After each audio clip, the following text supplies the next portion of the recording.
Bonjour à tous, bienvenue sur le plateau de Politique Économie. Bonjour mon cher Pierre. Bonjour Olivier et bonjour à tous. Et surtout, n'oubliez pas de nous laisser un pouce en l'air au bas de cette vidéo et de nous laisser vos commentaires à l'issue de cette émission. Alors, aujourd'hui, nous recevons Philippe Béchade.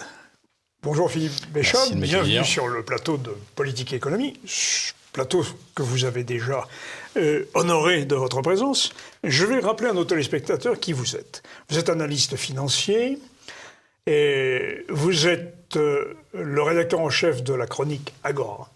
Très bonne chronique, très intéressante, très passionnante pour ceux qui s'intéressent à la question économique.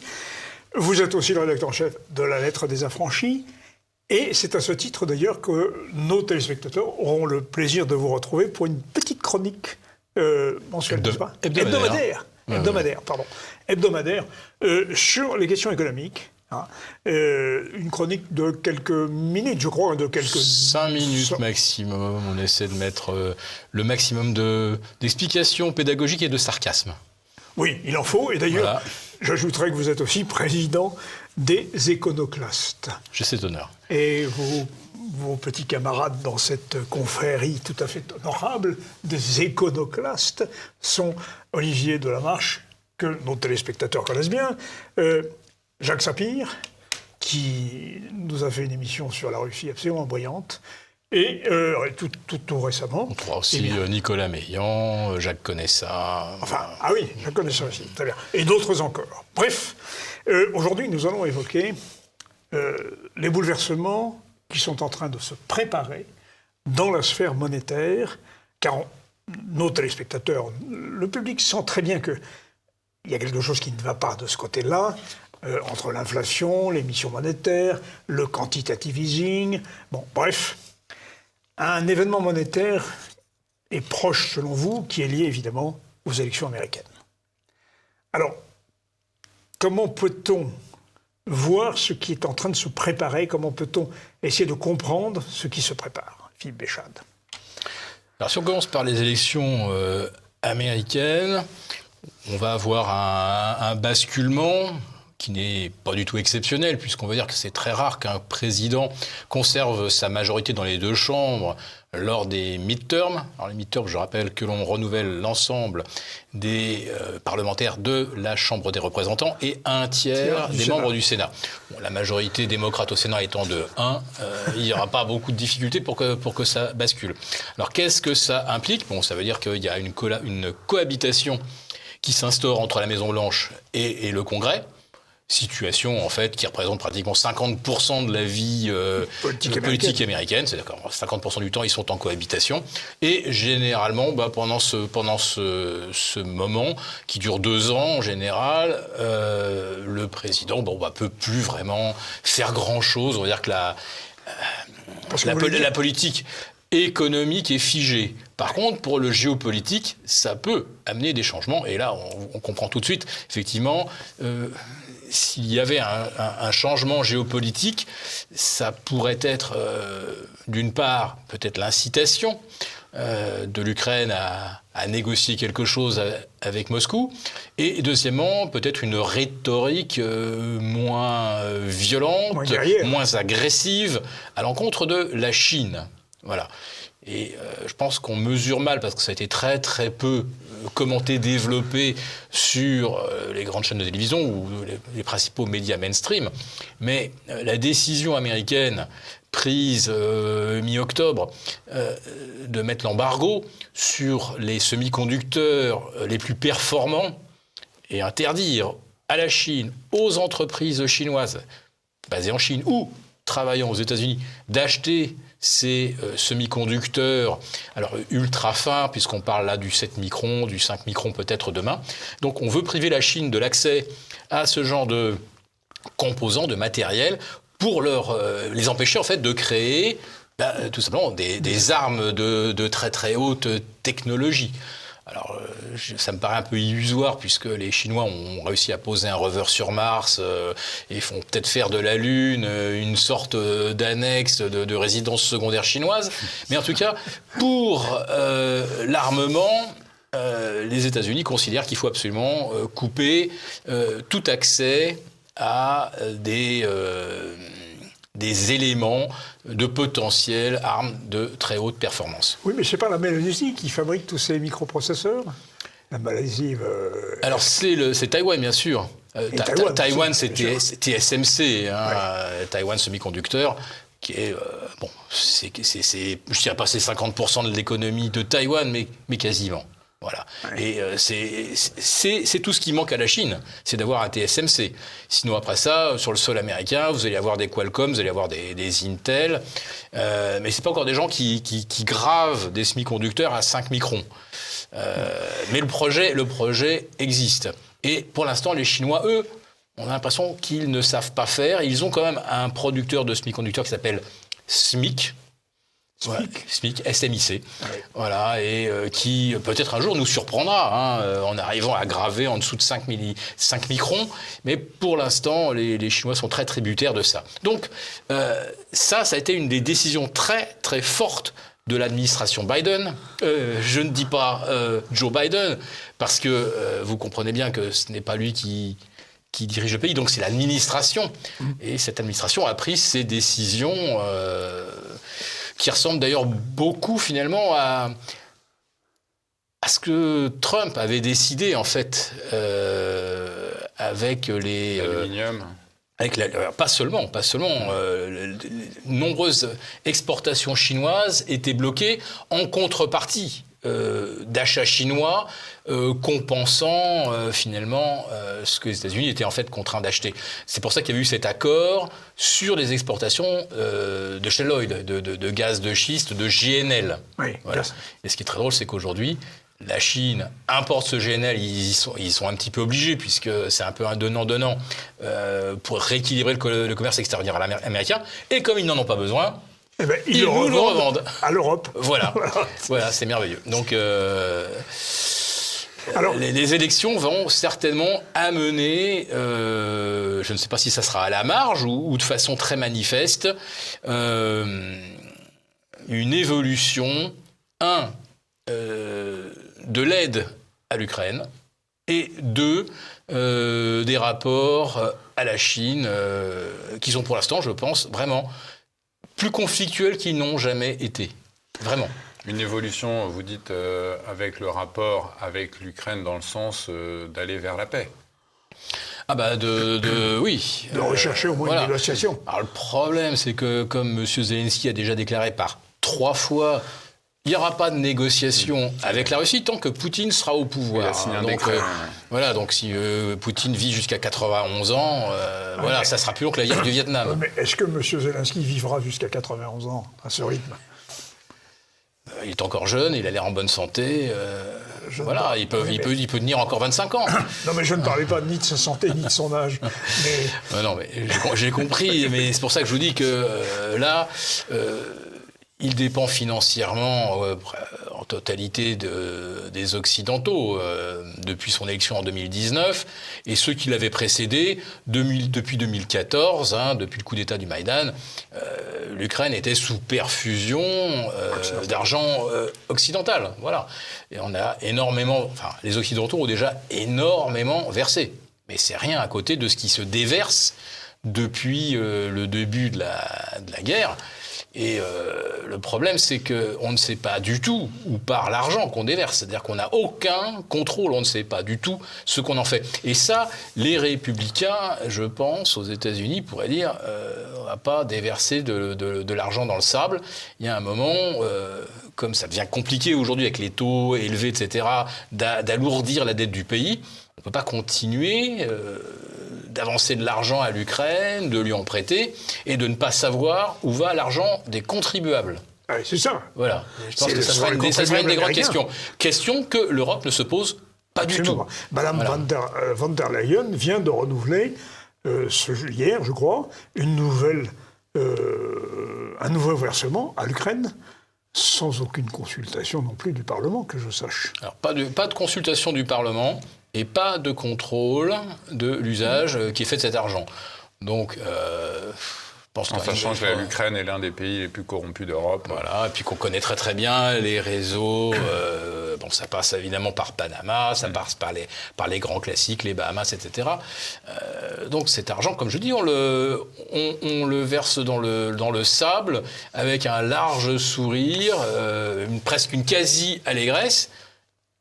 Et jamais on se pose la question de est-ce que ça sert au moins pour acheter des médicaments, pour reconstruire ce qui doit l'être, etc. On s'en fiche complètement. Ce qui compte, c'est faire un affichage du soutien. Voilà. Et on a l'impression que on est dans un monde magique, quoi. On a l'impression que parce qu'on met de l'argent, l'Ukraine va tenir bon, va pouvoir se reconstruire.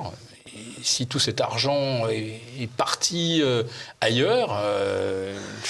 Mais la question est justement, si on verse autant d'argent aussi facilement, est-ce que c'est parce que justement on en fabrique facilement? Ce qui m'amène à vous poser la question de savoir ce qui va se passer sur le plan monétaire maintenant, parce que c'est ça qui est important et que vous annoncez. On a vu sur les réseaux sociaux vos travaux sur les perspectives monétaires dans les mois qui viennent et même dans les semaines qui viennent, notamment venant de Washington, une grande annonce en matière... En lien avec une réunion de la Banque centrale américaine, Bien sûr. la Fed. Alors, qu'est-ce qui va se passer? Enfin, qu'est-ce que vous pensez qu'il puisse se passer? Car l'économiste ne prédit pas l'avenir. Voilà. On sait que la Fed se réunit 14-15 décembre et les marchés attendaient déjà le 2 novembre, dans le discours, dans la sémantique, qu'il y ait une évolution ou une ouverture vers un ralentissement du rythme de la hausse de taux, voire même constatant que nos premières mesures ont eu des effets positifs attendus sur l'inflation, nous allons pouvoir commencer à envisager d'abord de stopper la hausse des taux et éventuellement de mettre en place un calendrier pour les réduire. C'est-à-dire que nous allons accompagner la réduction des facilités monétaires. Voilà. Alors qu'est-ce qui s'est passé le 2 novembre, donc la Fed dit on continue, plein pot, on continue d'envoyer des hausses de taux de 75 points. Pour l'instant, le marché du travail reste extrêmement solide, ce qui est effectivement un vrai mystère. On n'a jamais vu le marché du travail résister aussi bien à des taux prenant 400 points.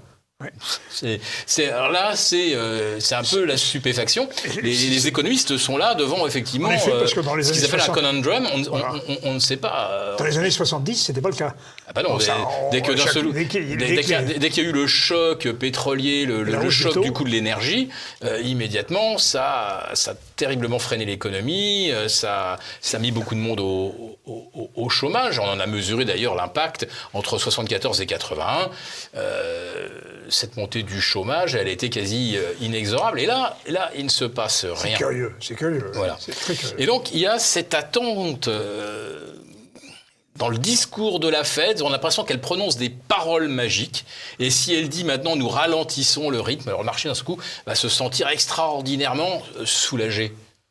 Et là encore, on est devant quelque chose qu'on n'a jamais connu, c'est-à-dire 400 points de base de plus sur les taux d'intérêt et des marchés qui restent en véritable lévitation, puisque si vous prenez le Dow Jones depuis le début de l'année, il n'a perdu que 15% face à un effondrement de ce qu'on appelle la prime de risque. C'est-à-dire que quand les taux sont à zéro, le prix des actions peut tendre vers l'infini, mais quand vous obtenez 4%, sans risque, mais c'est beaucoup plus que ça. Actuellement, sur des emprunts à 6 mois, 1 an, du placement quasi monétaire, vous obtenez 4,70, 4,75. Et on va aller à 5. Et probablement, ça c'est un peu mon pronostic, je pense qu'on ira à 5,5. Donc vous imaginez que vous obtenez 5,5% de rémunération sans risque, et que de l'autre côté, vous vous battez avec les éléments, avec les jauges de risque, ce qu'on appelle le VIX, etc., pour obtenir 2 ou 2,2 points de dividendes. Ouais. Et pour l'instant, Ouais. on a déjà de l'argent qui rapporte 2 fois ce que rapportent les actions, et les marchés n'ont toujours pas bronché, ou quasiment pas, parce que 15% avec 15% de repli et 11% pour les actions françaises avec une guerre, de l'inflation en Europe à plus de 10%, des taux qui vont probablement aller très au-delà de 3 ou 3,5, 4,5 de l'autre côté de l'Atlantique. Enfin, c'est quelque chose, on vit quelque chose d'extraordinaire. On n'a jamais aussi peu pricé autant de vents contraires et d'une telle violence. Et sans effet réel sur l'emploi. Je dirais que nous sommes en face d'un gigantesque déni. Et ce déni est alimenté par l'espoir que, justement, le 14 ou le 15 décembre prochain, là, le discours de la Fed change. Mais elle va changer son discours, mais les taux ne vont pas changer, eux. Ils seront toujours à 4,75. Ouais. Et en Europe, on aura encore monté d'un cran. On sera à ce moment-là à 2,50 ou 2,75. C'est extraordinaire. Pourquoi ? Parce que depuis 2009, chaque fois que les marchés ont rencontré donc des vents contraires, on a eu la crise grecque, on a eu d'autres choses, on a eu une première tentative de la Fed au 4e trimestre 2018 de réduire son bilan. Oui, en effet, je me souviens. Oui, Donc assécher les liquidités, cri de douleur du marché, le 3e trimestre affreux. Ouais. Cadeau de Noël de la Fed, changement dans le discours, le fameux shift, le fameux pivot, le vocabulaire change, la Fed ouvre de nouvelles perspectives et très très vite, effectivement, elle baisse les taux, elle refait tourner la planche à billets et les marchés sont sauvés. Et beaucoup de professionnels n'ont connu que ça. 13 ans, si vous voulez, c'est ça veut dire qu'un trader, on va dire, qui rentre à 20 ans, il sort d'une grande école polytechnique, ce que vous voulez, donc il a 24-25 ans. Donc 24 et 13, il en a 35-36. À 36, vous n'êtes plus trader, hein, vous changez de métier, vous devenez patron de la table ou des opérations X ou Y, mais vous restez pas trader 15 ans. Ou c'est que vous n'êtes pas doué. Vous n'avez pas accédé à l'étage du dessus. Donc, si vous voulez, il y a des gens qui travaillent sur les marchés et qui n'ont connu que ce système, la planche à billets, les marchés montent, la Fed ou les autres banques centrales se disent ça va trop vite, on calme le jeu, les marchés ils commencent on voit ils n'arrivent plus à monter l'escalier, et puis quand on leur retire la liquidité, alors là, ils tombent comme des chiffons, et alors là, on se dit, oh là là, où est-ce qu'on va ? Et on remet la liquidité. Donc il y en a qui pensent que cette fois-ci ne sera pas différente des autres. Justement, vous avez l'air de penser que ça va être différent. Ah oui, c'est différent. Novembre, décembre, une annonce qui va... Vous dites c'est un tsunami, si l'annonce est faite. Votre pronostic, c'est... Alors, mon pronostic, c'est que si la Fed change de discours, ça ne changera pas le réel. Le réel, comme j'ai dit, ce sera des taux à 4,75 voire 5%. Aucun marché ne peut résister à des taux à 5%. On vient de zéro, il faut s'en souvenir, il y a 18 mois. Donc, le coût de l'argent, c'est de l'argent qu'on emprunte pour acheter des actions. Et en espérant, bien sûr, que les plus-values qu'on va réaliser ou les dividendes qu'on va encaisser sont supérieurs au louer de l'argent. C'était vrai. C'est-à-dire que même si il y avait une très mauvaise année 2020 et que les dividendes soient très, très maigres, l'argent emprunté à zéro permettait quand même d'encaisser du dividende. Même s'il était faible, ça n'avait rien coûté. Aujourd'hui, si vous empruntez 5 à 5, il faut que les dividendes vous rapportent au moins du 5. 6. Oui, et l'entreprise, elle, comment elle faisait monter ses titres quand il n'y avait pas vraiment de hausse des bénéfices ? Très facile, elle rachète ses titres pour les rendre plus rares. Voilà. Donc, le même bénéfice divisé en moins de titres, en moins de parts, donnait des parts plus importantes pour l'actionnaire. Donc, on pouvait faire monter artificiellement les bénéfices avec les fameux rachats de titres. Rachat de titres, je le répète, à crédit, donc emprunter à zéro pour acheter ses propres titres et offrir 2% de dividendes, opération magnifique. Ouais. Bon, si aujourd'hui vous empruntez à 5 pour recevoir 2 de dividendes, ça va plus. Ça va pas. Donc, logiquement, on va vers un krach boursier. Alors. Logiquement, on devrait, quoi que nous annonce la Fed le 15. C'est-à-dire que le 15, elle peut dire les paroles que tout le monde espère, et le 16, on réalisera que, en fait, là, le platane de la réalité, on est à ça, et on est klaxon hurlant. Hein. Donc, il va falloir qu'à un moment, les marchés se reconnectent avec le réel. Donc, pour l'instant, ils vivent dans l'espoir d'un basculement, d'un pivot. Mais là, on a déjà repris sur le Dow Jones 15% sur les plus bas.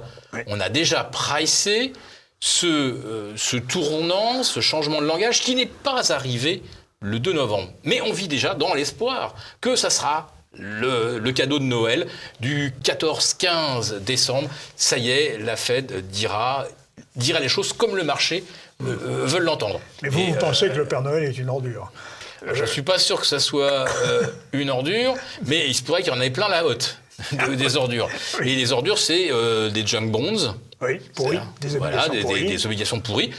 Une entreprise qui avait déjà du mal à se refinancer quand les taux étaient à 3, comment pensez-vous qu'avec une récession, ces entreprises qui avaient déjà du mal à emprunter à 3, c'était déjà un miracle, qu'elles y arrivent. C'est-à-dire que la Fed avait tellement écrasé, si vous voulez, la jauge du risque qu'ils pouvaient emprunter à pas cher, parce que tout le monde est obligé d'acheter finalement des émissions de basse qualité, puisque la Fed, elle, ramassait tous les actifs AAA, AA ou A.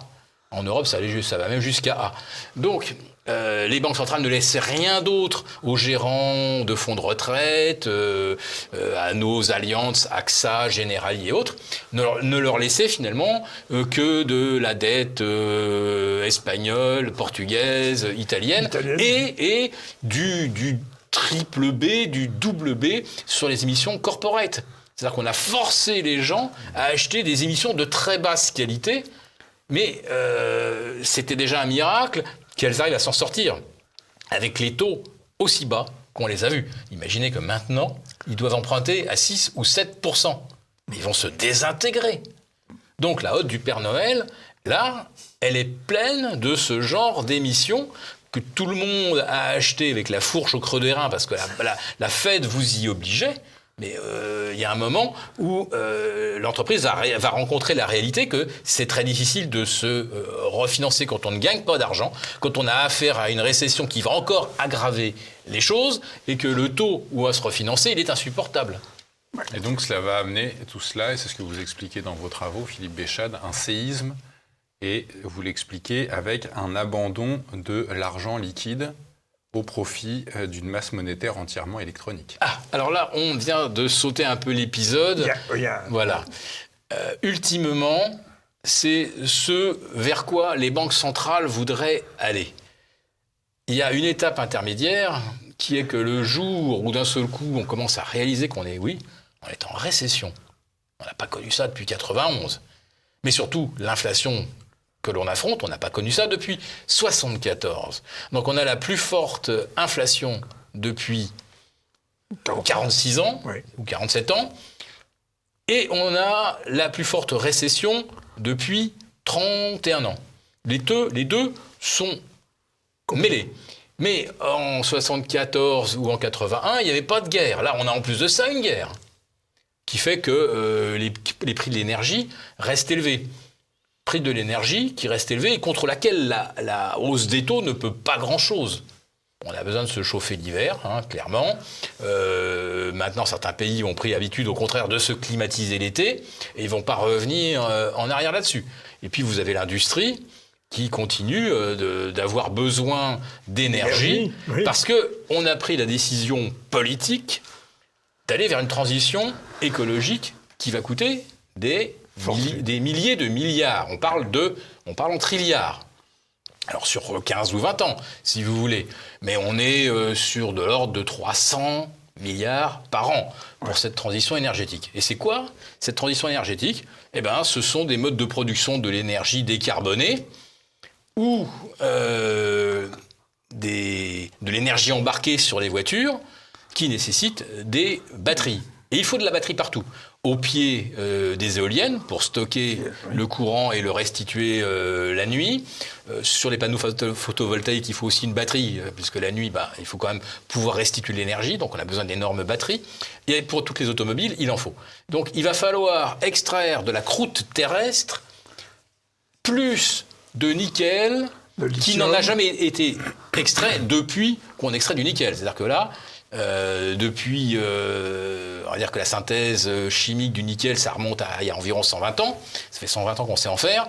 Tout ce qu'on a produit à 120 ans, c'est rien par rapport à ce qu'on va devoir sortir de minerais, le traiter, etc., pour le mettre dans les batteries. Pareil pour le graphite, pareil pour le lithium. Le lithium, oui. Voilà.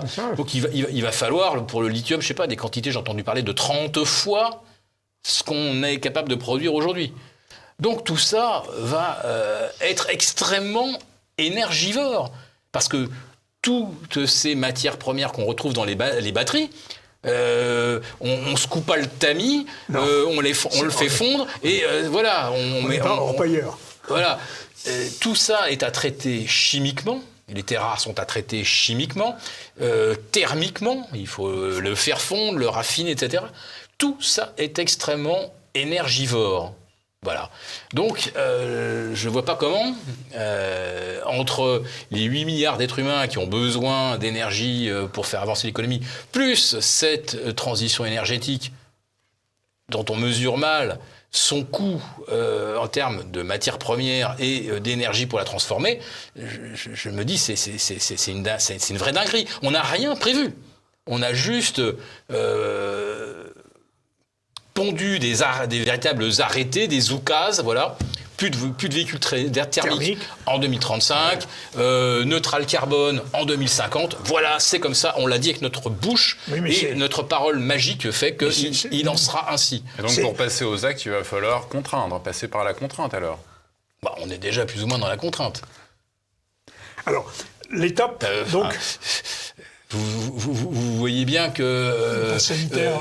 non, mais très concrètement, par exemple, l'EDF a déjà prévenu que forcer le chauffage de son eau dans son ballon, ça sera plus possible entre 14 et 16. Enfin, vous voyez, et ce n'est qu'une toute première mesure. Mais derrière, face à la nécessité, par exemple, d'une pénurie de terawatts, on ira vers de plus en plus de mesures d'économie. On débranchera l'un, on demandera à l'autre de réduire, on lui accordera une plage plus réduite dans la journée.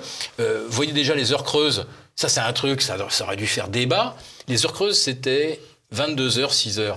Aujourd'hui, les heures creuses, ça commence à minuit. On a perdu 2 heures. Qui en a parlé ? Personne. Voilà. Alors, nous allons en reparler après la pause.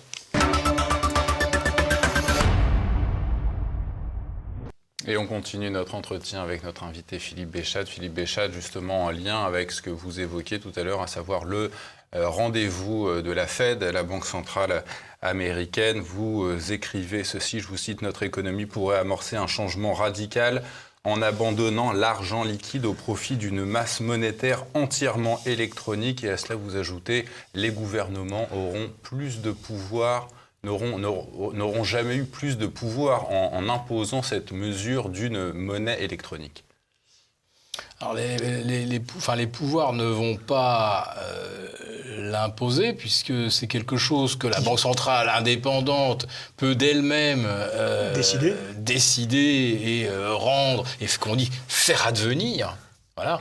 En raison des coûts que vous avez évoqués précédemment. Voilà. Alors l'étape qui peut mener à ça et qui peut servir d'accélérateur, comme je disais, la transition énergétique va coûter une fortune. Nous n'avons rien préparé. Nous n'avons pas les matières premières. Nous n'avons pas l'énergie. Alors, imaginons qu'il y ait autant de véhicules aujourd'hui électriques qu'on double simplement du jour au lendemain. On ne produit pas assez aujourd'hui d'électricité pour faire fonctionner des véhicules électriques en supposant juste un doublement du parc actuel. Donc il y a quoi ? Il y a 5-6% de véhicules électriques. Imaginons qu'on passe à 12, on n'a déjà pas de quoi les alimenter. Alors, on fonctionne avec la moitié du parc actuel. Voilà. Alors imaginez que ce soit déjà un quart, voire plus de 30% comme en Norvège. Je pense qu'on aurait un gros problème. Mais j'en reviens à ces matières premières que nous n'avons pas. je ne sais même pas d'où nous allons les extraire, de quelle mine, dans quel pays, dans quelles conditions, comment on va les transformer. Donc ça a coûté extrêmement cher. Et on est déjà dans une économie complètement surendettée. En plus, oui, c'est vrai. Alors, je veux bien que ce soit un investissement pour la planète, pour sauver la planète, tout ce que vous voulez, j'adhère à ça. Mais cet investissement, on le finance comment ? Si c'était avec les dividendes de la croissance et des taux à zéro qui ne coûtent rien, tout va bien. On peut même en remettre une louchée. Rappelez-vous que la France, pendant 2 ans, a été payée pour s'endetter. Pas les taux courts, parce que ça fait très longtemps déjà que les taux courts sont négatifs, mais même à 10 ans et au-delà, où l'Allemagne, on était payé pour s'endetter. Donc on aurait été bien bête de ne pas le faire. Maintenant, si l'argent coûte 3,5, et je prends une hypothèse qui est quand même pas vertigineuse pour l'Europe, et aux États-Unis 5,5, d'un seul coup, là, financer la transition, ça coûte très très cher. Comment on paye ça ?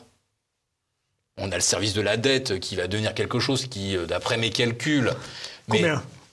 À peu près, aux États-Unis, ça pourrait, à 5,5% ou 6%, ça pourrait être à peu près l'équivalent du budget de la défense, du Pentagone. On va dire, 750 milliards. Et en France, le budget des armées, ou plus ? Oh, plus que ça. Oui. Ah, beaucoup plus. Oui, beaucoup c'est plus. 40 milliards maintenant. Oui, on serait très au-delà. Pourquoi ? Tout simplement parce que là, en l'espace de 12 mois, on vient de rajouter déjà 200 points au coût de la dette. Je crois que la maturité en France, sans dire de bêtises, elle est autour de 6,5 ou 7 ans. Voilà. Oui. Et donc, on va arriver à 2,5 ou 3. Ça veut dire que en 2023, le service de la dette en France sera le plus élevé qu'on a jamais connu. C'est ça. Parce que 60 milliards à peu près. Voilà, jusqu'en 2005-2006, on avait des taux, si vous voulez, à 4,5, 5. Oui, et la dette avait même baissé. La dette était, à côté d'aujourd'hui, elle était presque négligeable. 60% de dette à 5%, ça coûte beaucoup moins cher que 115 ou 120% de dette à 3%. Voilà. Donc, alors vous faites ce calcul et tous les ans, on remet 300 milliards ou plus pour la transition énergétique. Donc, c'est l'argent qu'on n'a pas, puisqu'on est en récession, donc on n'en gagne pas de l'argent. On en détruit même avec l'inflation. Donc, à ce moment-là, qu'est-ce qu'on fait ? On refait tourner la planche à billets. À ce moment-là, on détruit la devise. Et c'est là que nous en arrivons à... là, si la devise commence à ne plus inspirer confiance, une devise n'est rien d'autre d'abord qu'un monceau de dettes divisé en milliards de petites unités que nous avons tous dans notre poche sous forme de billets de banque. Donc ce sont des 10 milliardièmes, 100 milliardièmes, ou 10 puissance moins 6 pour la dette américaine. Le dollar, c'est 10 puissance moins 6 de la valeur de la dette. Eh bien, chacun a un petit bout de cette dette. Et si d'un seul coup on se dit mais cette dette ne sera pas remboursée, cette petite créance que je détiens de 10, 20, 50 dollars ou 100 euros, 200 euros, il y a un moment je me dis je voudrais la convertir en autre chose parce que je n'ai plus confiance. Et c'est là le principal danger. Et les banques ont aujourd'hui un outil qu'elles n'avaient pas et qu'elles n'ont pas eu dans l'histoire quand certaines monnaies se sont effondrées. Et Dieu sait qu'on a eu des exemples extraordinaires comme le mark jusqu'en 1928. En 22, oui. Voilà. On a vu des monnaies se désintégrer parce que les banques centrales n'ont rien pu faire. Là, les banques centrales, elles ont un truc extraordinaire. Elles pourraient convertir l'argent que nous avons en dépôt dans les banques, et ces banques ont elles-mêmes cet argent en dépôt auprès des banques centrales, eh bien, cet argent pourrait devenir de la monnaie, de l'unité purement dématérialisée numérique. Et à ce moment-là, quand la Banque centrale détient et contrôle absolument ce qu'on fait de cet argent, si vous voulez, par exemple, acheter des cryptos, pour ceux qui pensent que c'est une solution, j'entends tout ce qui se dit à ce sujet. Si je veux rester anonyme ou que je ne veux pas qu'on sache tout de l'usage que je fais de mon argent, je vais me doter de cryptos qui me permettront de faire des transactions et d'acheter des choses mais la Banque centrale sans que ça soit transparent. Le saura, ça. Ah non, la Banque centrale saura que vous avez, par exemple, converti X milliers d'euros, X milliers de dollars ou X milliers de livres, que vous les avez convertis en crypto. Mais après ça, votre relation entre vous et le prestataire, personne n'en saura rien. Voilà. Le problème, c'est qu'actuellement, il y a très peu de prestataires de biens et services qui acceptent le bitcoin ou une crypto en paiement. Ce qui fait que la crypto n'est clairement pas encore une monnaie. Donc, le jour où la Banque centrale, elle, dit voilà, tout ce qu'il y a dans les banques, etc., maintenant, on peut se débarrasser de cette étape du déposant dans la banque et de la banque qui dépose auprès de la Banque centrale. On va avoir une relation directe, vous, citoyens, et moi, Banque centrale. Alors là, vous dites, ah ouais, on a perdu à ce point notre souveraineté. C'est-à-dire que j'ai même plus affaire, en fait, à la Banque de France. En fait, j'ai affaire à Francfort. Ouais. C'est là que tout se fait. Et l'État n'a rien à dire. Donc là, d'un seul coup, on va prendre conscience que, effectivement, le citoyen ne maîtrise plus rien. C'est-à-dire que vous pouvez toujours voter à droite, voter au milieu, ou un tiers à droite, un tiers à gauche. Ça ne change plus rien. Mais au-delà de cette perte de souveraineté, Philippe Béchade, vous expliquez qu'au moment de cette bascule, les Français perdraient une partie de leur valeur nette d'épargne de 20 à 25%. Ah, c'était des paroles qu'a prononcé Christine Lagarde. Elle a prononcé ça avant les confinements, le Covid. Elle disait déjà à l'époque, constatant déjà tout l'argent qu'on avait créé depuis 2009, les quantitatifs successifs, la profusion monétaire, l'argent magique dont on a arrosé l'économie. Sinon, elle n'aurait pas cru d'elle-même. Elle avait plus de jambes, l'économie. Donc, elle était dans cette espèce d'exosquelette monétaire qui la faisait avancer, tant bien que mal. Donc, c'est bien vu, ça. Le jour où Christine Lagarde...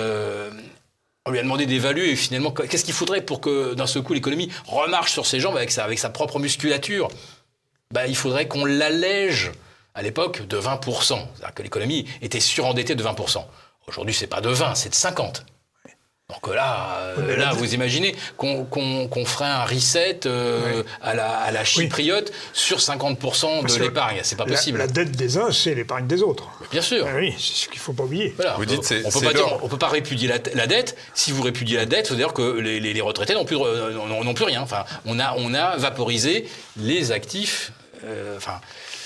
Vous dites c'est lors de ces destructions monétaires que nos gouvernements appuient sur le bouton reset pour supprimer leurs dettes et repartir à zéro. Voilà. Alors donc, pour le faire de façon indolore, et pas à la chypriote, voilà, on s'est dit, si on prend de l'argent, si on prend tout ce qu'il y a au-delà de 100 000, de toute façon, ça ne va embêter que les oligarques russes, le système bancaire chypriote, c'était une machine à blanchir de l'argent, donc bien fait pour eux.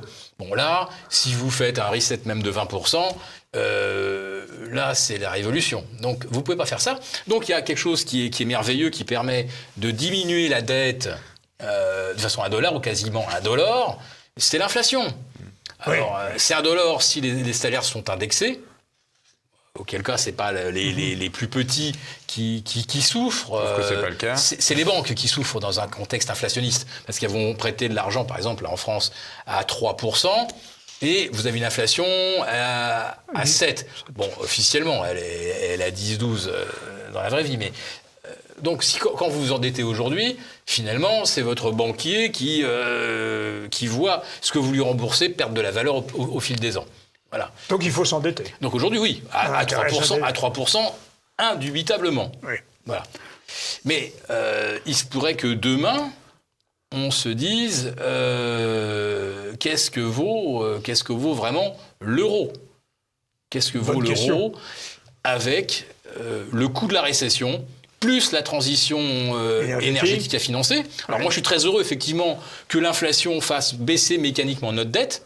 Mais comme de l'autre côté, pour cette transition écologique, etc., décarbonée, il faut investir énormément, qu'on n'a pas l'argent. Cet argent qu'on crée, ça contrebalance finalement celui qui est détruit. Voilà. Et là, on est dans une spirale sans fin.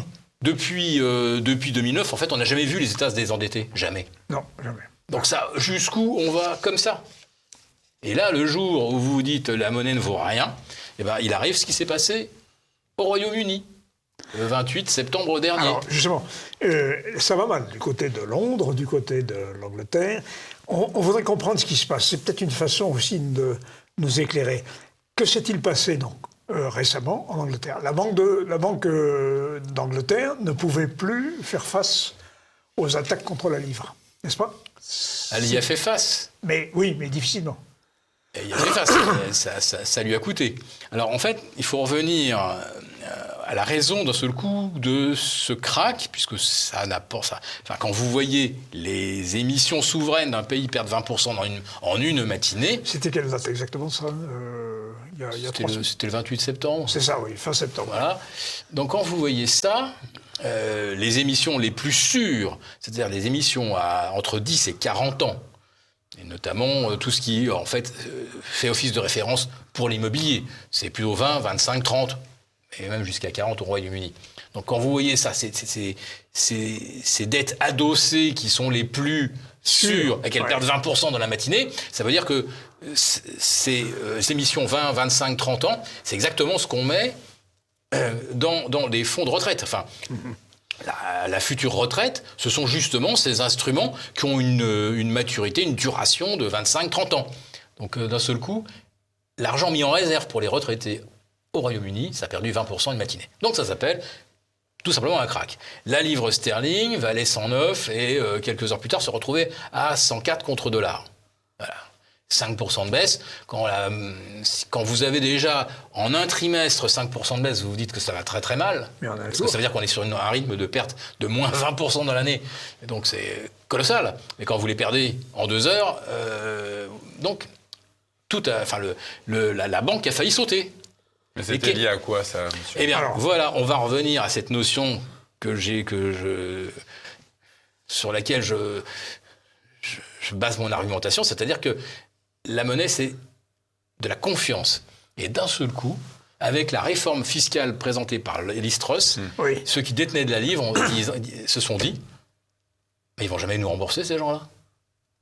Elle va creuser le déficit britannique qui est déjà abyssal, elle va le creuser de 150 milliards supplémentaires. Donc je me débarrasse des livres. Je n'ai plus confiance. Oui, et ce qui est extraordinaire, c'est que qu'est-ce qu'elle a fait, Liz Truss? Et elle s'est fait même élire sur cette promesse qu'elle allait mettre en place un plan de relance ambitieux qui est à peu près une décalcomanie de la Great Tax Reform de Donald Trump en 2017. C'est merveilleux. En 2017, Wall Street a applaudi. Les riches, les super riches allaient faire 1500 milliards d'économies fiscales. Et on avait trouvé que c'était génial. Ça allait ruisseler avec les riches comme... Ça allait retourner sur les classes moyennes. Voilà, comme locomotive. Voilà. Ça allait faire tout fonctionner. Alors l'industrie du luxe, des yachts, les piscines, etc. Voilà. Et Stiglitz nous a dit que c'était une foutaise totale. Foutaise totale. Oui. Voilà. Donc, la réforme fiscale applaudie en 2017, en 2022, d'un seul coup, on n'en veut pas. Et pourtant, les parlementaires britanniques qui avaient le choix entre Jeremy Hunt et Rishi Sunak et Liz Truss. Liz Truss l'ont choisi parce que elle allait tirer le Royaume-Uni de son marasme avec une belle réforme fiscale. Et là, elle n'est pas. D'un seul coup, les marchés n'y ont pas cru, alors que celle de Trump, elle a été applaudie. Tout le monde trouvait ça génial. Pourquoi? C'est le contexte qui explique. Pourquoi ils n'y ont pas cru? Si vous voulez, on ne sait pas pourquoi. Moi, le premier, je ne sais pas à quel moment le marché perd confiance. Pourquoi d'un seul coup, on ne croit plus que le prix des logements ou des maisons aux États-Unis va continuer d'augmenter. Chaque fois que je m'endette, je sais que dans les 3 ou 6 mois, ma maison vaudra plus cher. Donc je vais pouvoir, en plus de ça, faire un complément de crédit pour acheter un nouveau grand écran ou l'iPhone 15, etc. Ça, c'était le subprime. Ça, c'était un peu le système des subprimes, et c'est celui aussi qu'on a vu refleurir en 2020-2021. L'immobilier, à nouveau, c'était une réserve de plus-value latente dans laquelle on pouvait piocher. Bon, on ne connaît pas ça, nous, en Europe. On ne sait pas faire ça. Mais aux États-Unis, ça compte. Au Royaume-Uni, l'immobilier, c'est quelque chose qui coûte et qui engage sur du très, très long terme. Mais on s'endette à taux variable. Alors, quand vous empruntez au Royaume-Uni, vous empruntez avec un taux qui est certain pour les deux prochaines années. Mais après ça, vous ne savez pas. Ah oui. Et là, aujourd'hui, vous ne prenez pas le risque. Donc, vous voyez qu'il est en train de se passer quelque chose, c'est que on a confiance dans l'économie si on pense en plus de ça que l'économie peut croître. C'est la croissance d'aujourd'hui qui permet de rembourser quelque part les dettes de la veille. Mais si, dans vos prévisions, vous dites l'Angleterre, c'est 1,5 de récession en 2023, moins 2 en 2024, et on ne sait pas combien en 2025, vous dites, ces gens-là, comment ils payent, comment ils remboursent. Donc pour l'instant, seul le Royaume-Uni a eu affaire d'un seul coup à cette perte de confiance, mais ça peut arriver à n'importe qui d'autre. Et y compris en Europe, les Allemands, allez hop, 200 milliards, la France, le bouclier tarifaire, 150 milliards, l'Ukraine, allez, on leur file 1,5 milliard par mois, voilà. Mais c'est que de l'argent magique tout ça, la vérité. Donc tout fonctionne tant que la confiance est là. Et je ne sais qu'est-ce qui peut déclencher la perte de confiance chez le consommateur, chez le Français? Là, actuellement, la question ne se pose pas, mais la question pourrait se poser demain si on était face à une grande instabilité sociale. Voir un pays d'un seul coup qui s'arrête parce que les gens sont tous en grève pour obtenir de meilleurs salaires. Le créancier, c'est un fonds d'investissement américain, c'est une grande un gérant de fonds souverains qatari, saoudiens, singapouriens, et ce sont les grands organismes qui gèrent nos retraites.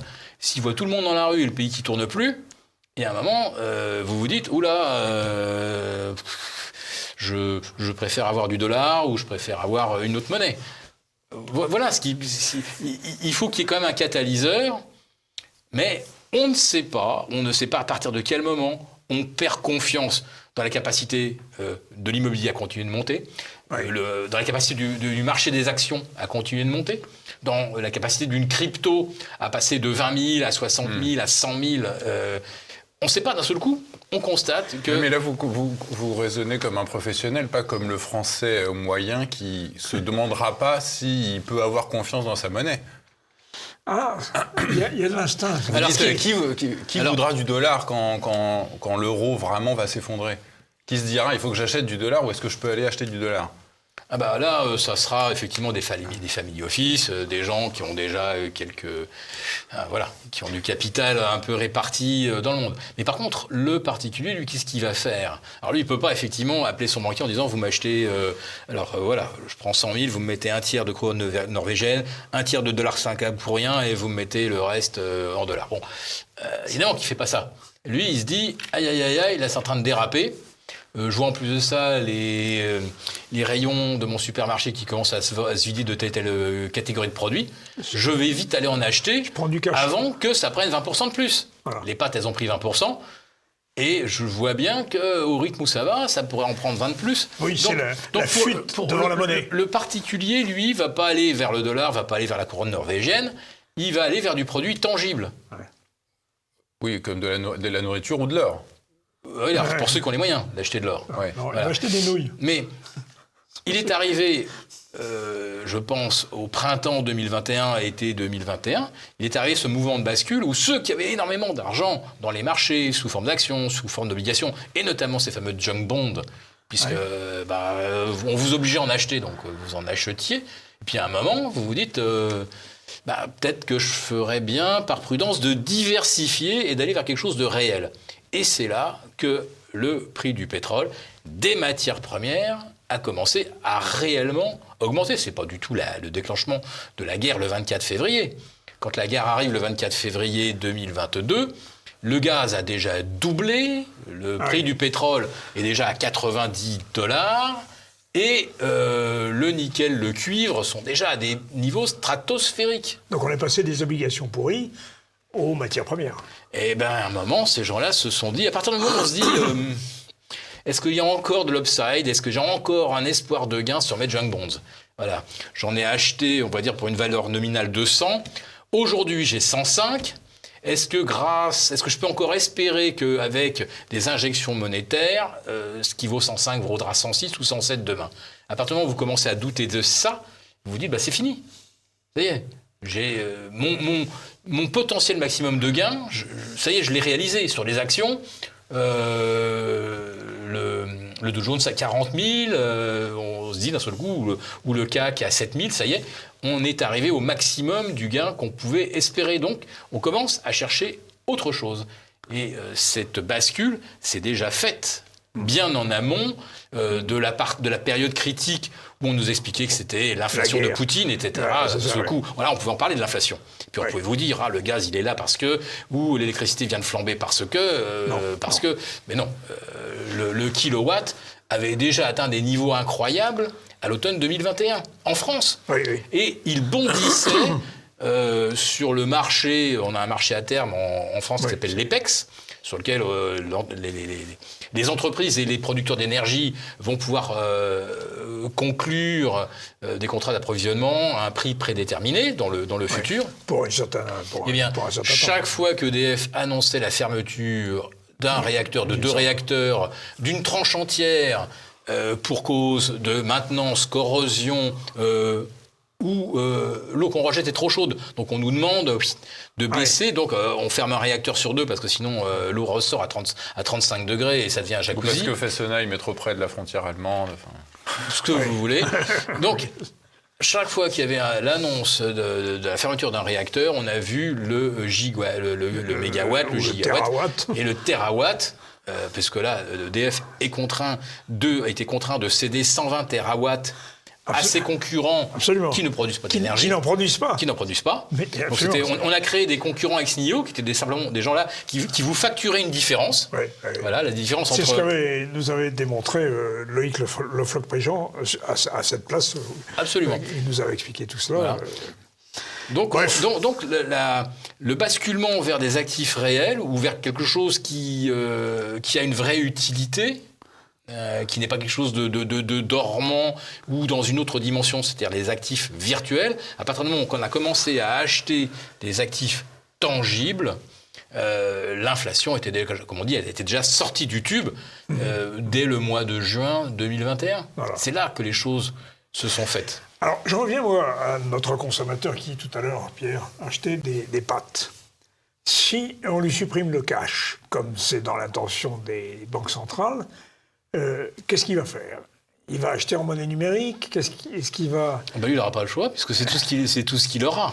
Est-ce qu'il a intérêt, malgré tout, à stocker du cash pour des transactions interpersonnelles qui échappent au contrôle ? Que sais-je encore ? Alors, le problème, c'est que si vraiment on allait vers une suppression du cash, ce qui me paraît extraordinairement compliqué... Et potentiellement, socialement... Socialement totalement explosif aussi. Vous parlez de criminalisation de l'utilisation du cash. Absolument.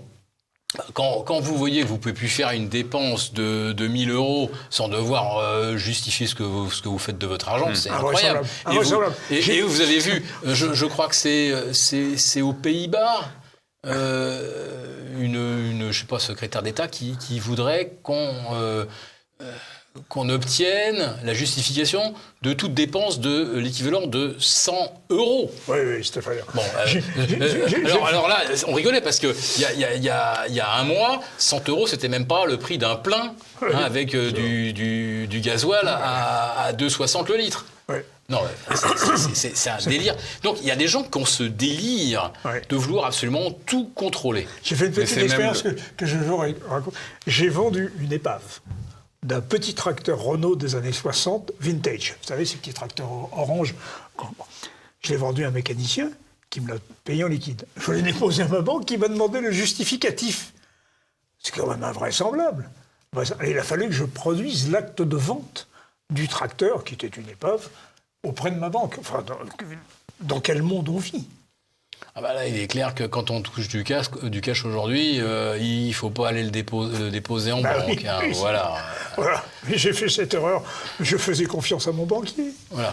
Mais là, aujourd'hui, vous voulez faire une dépense même de 1 000 euros, non. Si, par exemple, vous prenez d'un compte épargne pour alimenter votre compte courant, pour pouvoir faire cette dépense de 1 000 euros, qui est quand même pas grand-chose, vous achetez un vieux modèle d'iPhone avec 1 000 euros, vous n'achetez pas grand-chose. Vous faites un virement de 1 000, il faut expliquer aux banquiers... Est-ce que c'est légal, ça, Philippe Béchade ? Est-ce que c'est légal qu'une banque demande à son client des comptes sur l'utilisation qu'il veut faire de ses fonds? Alors, je pense, que c'est légal, effectivement, mais il est tout à fait aussi légal de ne pas le justifier. Voilà. Ah oui. Voilà. Et de répondre Otto. Occupe-toi de tes oignons. D'accord. Voilà. Oui, mais à ce moment-là, le banquier va vous fermer votre compte. Non, mais bon, enfin, là, ça fluidifie pas la relation avec le banquier, c'est clair. Ouais. Donc voilà. Donc on est déjà dans une société de contrôle. On vous l'aurait dit il y a 5-6 ans, vous avez besoin de virer de l'argent pour acheter un iPhone, et maintenant on vous demande pourquoi vous avez fait ce virement. Enfin, vous auriez dit, mais c'est du délire complet. Ouais. Alors que pendant ce temps-là, au Luxembourg, en Suisse, vous continuez de faire circuler les millions sans avoir besoin de justifier quoi que ce soit. Voilà. Donc, la Banque centrale émettant une monnaie numérique, après la question c'est de savoir qu'est-ce que ça représente dans les actifs détenus par le particulier. Alors je pose la question parce que c'est finalement ce que la Banque centrale a voulu nous dire, la BCE, c'était le 7 novembre. Elle nous a dit la chose suivante, la monnaie numérique ne sera jamais, contrairement à ce que prétendent les complotistes, ça ne constituera jamais plus qu'une fraction assez marginale, finalement, des actifs de tout un chacun. C'est-à-dire que vous continuerez d'avoir de l'argent sur un compte en banque, sur un livret, sur un compte rémunéré quel qu'il soit, peu importe. Il n'y a pas que nos codes des vies, etc. Il y a d'autres choses qui existent en Europe. Bref, tout ça continuera d'exister. Voilà. Ne vous inquiétez pas, on fera jamais 100%. Vous y croyez ? Ah bah quand ils vous le disent, ils font semblant eux-mêmes d'y croire.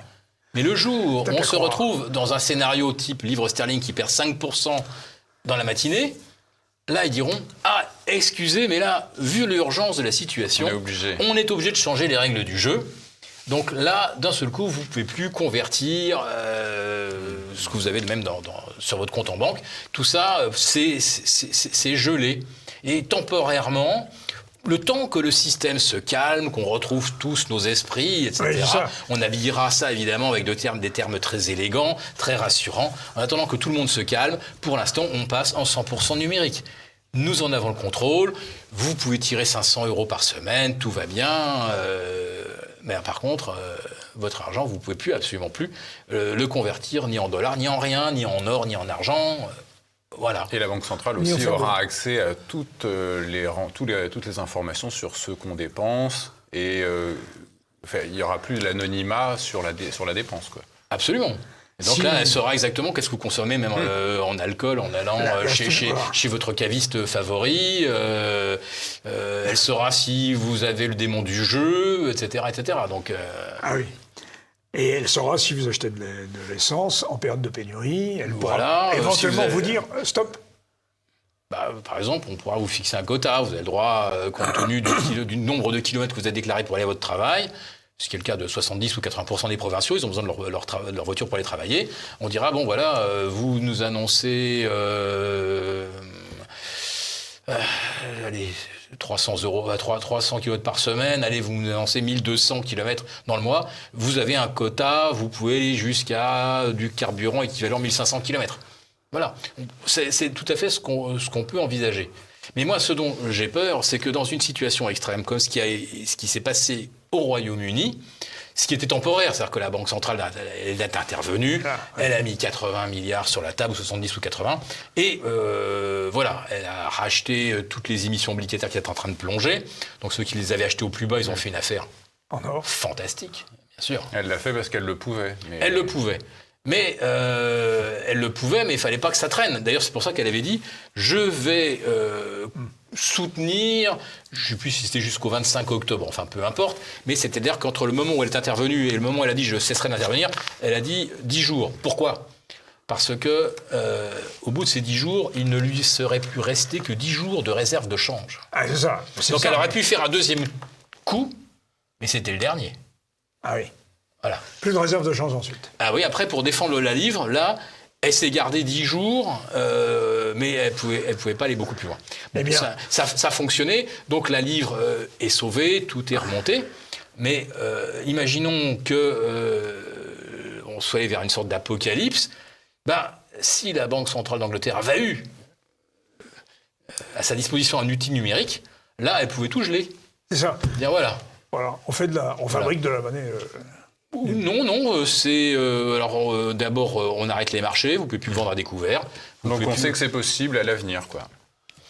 On sait que dans des situations extrêmes, des mesures extrêmes sont prises. Voilà. On l'a vu en France avec les états d'urgence, Et on va vers dont on n'est toujours pas sorti. Et on va vers une situation extrême. Théoriquement, on n'est pas sorti de l'état d'urgence. Voilà, alors l'état d'urgence sanitaire est terminé, mais maintenant nous voici dans l'état d'urgence climatique. Voilà. Et qu'est-ce qu'ils vont nous trouver d'autre? Et il y aura donc l'état d'urgence monétaire, 3 états d'urgence. Et on pourrait très bien être effectivement dans cet état d'urgence monétaire, c'est-à-dire sauver à tout prix l'euro. Le soldat euro. Et à ce moment-là, vous vous apercevez que la mesure temporaire, dire par exemple, là on arrête tout pour 10 jours, comme la Banque centrale d'Angleterre, et puis après ça on se dit, malheureusement les conditions ne sont pas revenues optimales, on est obligé de maintenir, ce qui était exceptionnel est en train de devenir quelque chose qui va dans le temps, et on ne revient, en fait, on le voit bien, on le connaît, on ne connaît que trop bien ce phénomène, on vous instaure un truc temporaire, mais durable. Une taxe, Oui. ceci pour renflouer la Sécu, ouais. puis vous voyez que 25 ans après, cette taxe existe toujours. Ben voilà. Et l'état d'urgence, d'un seul coup, se trouve lui aussi prolongé, parce que la situation de crise devient finalement la normalité. Chronique. Eh bien, merci Philippe Béchade. Merci pour tous ces éclairages riches et nombreux sur la situation, qui vient compléter sous un autre angle les Ce que propos nous avait apporté Marc-Gabriel Draghi la semaine dernière. Draghi la semaine dernière. Merci à vous. Merci, monsieur.